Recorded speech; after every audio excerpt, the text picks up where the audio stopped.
Time for another first impression new release. We're going to talk about the newest Paco Rabanne Invictus Parfum 2024 release. Just hit shelves. People are talking about this as perhaps one of the best releases of 2024 and certainly, possibly, one of the best Paco Rabanne Invictus, period. So if you guys want to know all about this fragrance, first impressions, my take on this, stick around. It's coming up next. There has been so many releases of Invictus in the past few years, in the past decade, pretty much one per year. We've had Elixir, we've had Victory, we've had Intense, Platinum, Onyx, you name it, so many different ones, but we haven't yet had a flanker of Invictus in the Parfum line of things. So this is the first one. This, I believe, is going to be the 10th flanker in the making of this particular collection. So let's get cracking, let's get smelling. Let me get you guys my first impressions and thoughts on the newest Invictus by Paco Rabanne Parfum Edition. By the way, you can pick up Paco Rabanne Invictus Parfum directly from the Paco Rabanne website. It's available in 3 sizes. You have a 50 ml, that's about 110 USD. You have the 100 ml, which is the one I'm sharing with you today, for 140 USD, or you can get the size up 200 ml for 185 USD. So looking at the box here, the presentation, very minimalist. You have the silver wings in the front, says Invictus in the black label there, Parfum in silver. Rabanne, now it's no longer known as Paco Rabanne, they call themselves just Rabanne in gold. This is Parfum, white box, nothing to it, QR code in the back, batch code in the bottom, you know, so on and so forth. You've seen one box, you've seen them all. They all have these informations. They should have if they're not counterfeits, that is. But very simple box here. And when you do open, you will get the little trophy. By the way, they have changed the style of this fragrance. The bottle itself, if you look at the older bottle, this is actually a 2013 vintage formulation of the original Paco Rabanne Invictus, or the original formulation of Aqua 2016, now discontinued, which is still, well, let's see what this one's going to be all about. But so far, this is my favorite overall from the brand. Needless to say, I'm not a huge fan of this particular DNA. Basically, when you look at Paco Rabanne Invictus as a whole, you know, the fragrance genre itself, they are mostly a woody aromatic aquatic type scent. So it's an aquatic with a woody aromatic type of a heart and base with this bubblegum sweetness to it. So overall, I was never really a big fan. These are the only 2 that I currently wear every now and again. Onyx was quite nice as well. You know, the regurgitation or wash, rinse, repeat of the, you know, overall flankers throughout the years in the last decade, I was not a big fan. I cover here on the channel, I talk to you guys about, you know, what's available in the market today, the elixirs, whatever, the intenses, the, you know, extremes, but to be honest with you, it's pretty much cookie cutter. It's the same fragrance with different nuances here and there, a little spicier, a little fruitier, a little, you know, longer lasting, but it's pretty much the same thing with the dry down of pretty much tonka beans, vanilla, and ambroxan, which is pretty much the cheapest compound you can get, and you can just mass produce it and make a ton of money. But conversation for a different video. Back to this one here, I digress. Looking at the bottle, it's going to be a different shape now, just like pretty much what Jean-Paul Gaultier did with La Mole, changing the torso to a more futuristic look. The trophy now has that contour, a more futuristic look when you compare it to the original. This is a nicer looking trophy, if you will. And looking at the other, you know, Invictuses from the line, this is going to have a gold plastic top as opposed to the silver. The sprayer is going to be, again, right at the top of the cap itself, which is built into the trophy. And again, the contour, modern contour style of the glass is now what you're gonna find with the newest flanker. It's going to be gold in the cap, dark blue that goes gradient to lighter where you can see the juice. Let's look at the sprayers.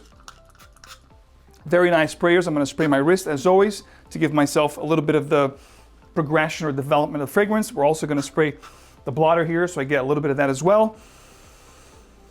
Okay, one thing is for sure, when you first spray this fragrance on, it's going to be very pleasant, which, you know, you're very much is going to find across the board when you go to your general store, whichever store you choose to go to, and you spray a new designer fragrance over the last decade, especially over the last 5 years now with the heavy use of ambroxan, tonka, and vanilla, they're going to be pleasant. So this one here is going to have a lot of similarities with the original Invictus and also some nuances of Invictus Aqua, which was my favorite of all time. However, a little bit heavier, not overly sweet, but definitely sweeter than Invictus Aqua. You do have that bubblegum sweetness going through here. There is a more mature or greener undertone, I should say, which is quite common now with new releases as well, adding a herbal nuance fruity herbal nuance with the lavender heart. Very common with fragrances these days. Let me look at the notes and see what they're giving us here for notes for this one. So there's definitely something musky and sharp with this new Parfum flanker that I don't get with the other ones, which other ones are much more aromatic, much more, you know, easy to wear, bright, uplifting, even effervescent at times, sparkling. This one here is going to be fruity, woody, and definitely musky. I get a green musky undertone to this fragrance, even sharp at times. Let me see on skin.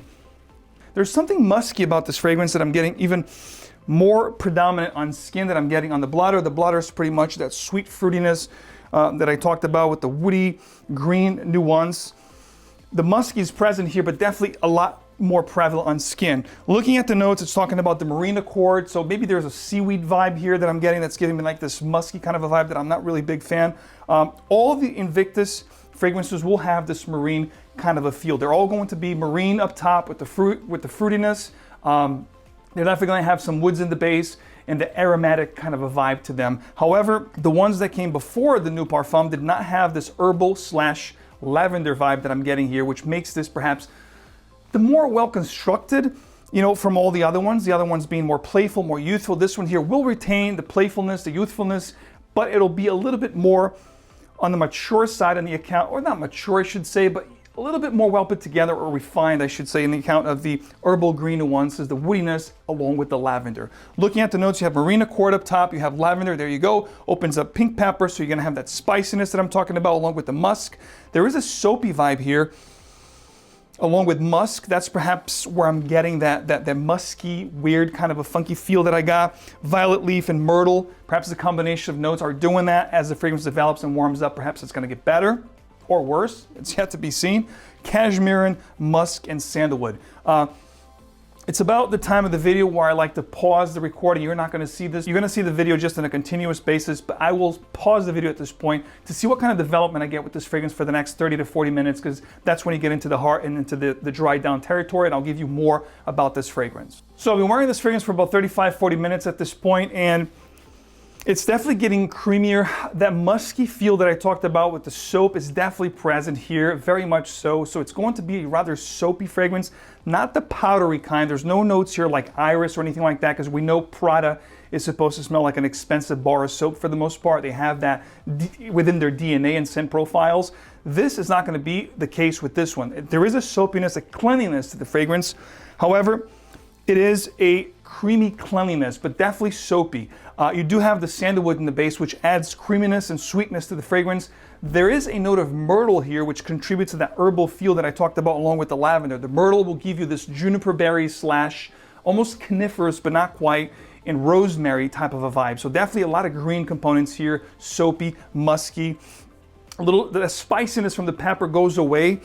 And as you get into the heart, into the dry down territory, you get this creamy, herbal, clean, but definitely well put together. I love the lavender and violet combination here. The sandalwood along with the cashmere will add a very, inviting vibe about this fragrance. It's definitely going to be something that people will definitely enjoy the way you smell, and I think you're going to enjoy the way you smell. It's going to be one of those that are going to be crowd pleaser, universally appealing, and I would go as far as saying perhaps one of the best from the line of what's currently available today. Like I said, I was never a huge fan of the original from 2013. It is a nice scent, but there's a lot of fragrances within this wheelhouse that I would reach out first before I would wear this.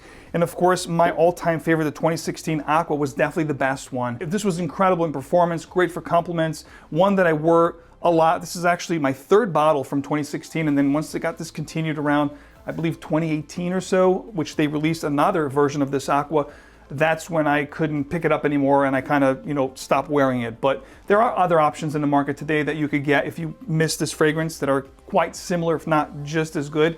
But like I said, from the Invictus line, this was really my favorite. If you go on Paco Rabanne Invictus, which again, I was never a huge fan, but the Invictus Aqua was definitely my favorite. And I have to be honest with you, this one here is not a bad scent. This is something that I perhaps would consider wearing every now and again, but not a great fragrance, to be honest with you. I think this is a good release, not great. Probably wouldn't even make my top 10 favorite releases of the year. We don't know yet, it's still April. At this point, I could see it being in the top 10 at the bottom, maybe number 10 or number 9.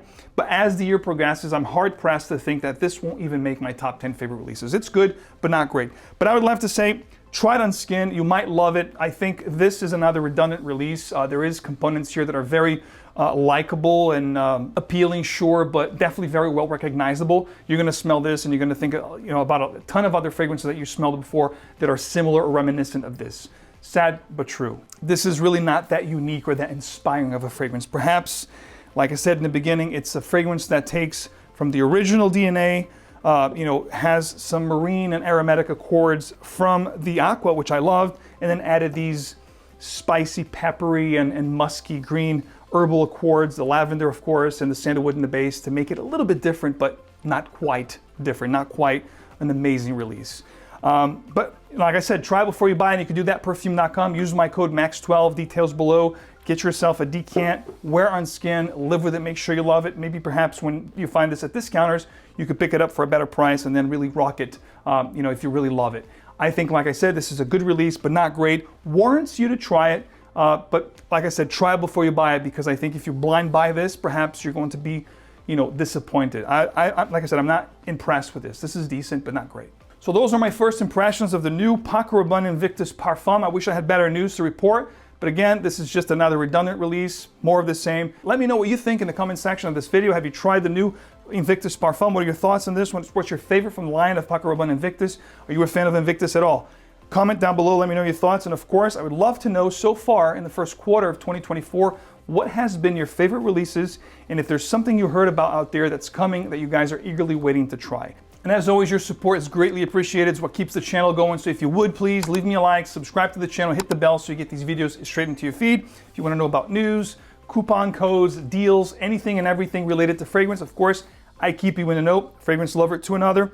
And of course, I will see you guys right back here with another review, first impression, top video very soon. Take care. Till next time.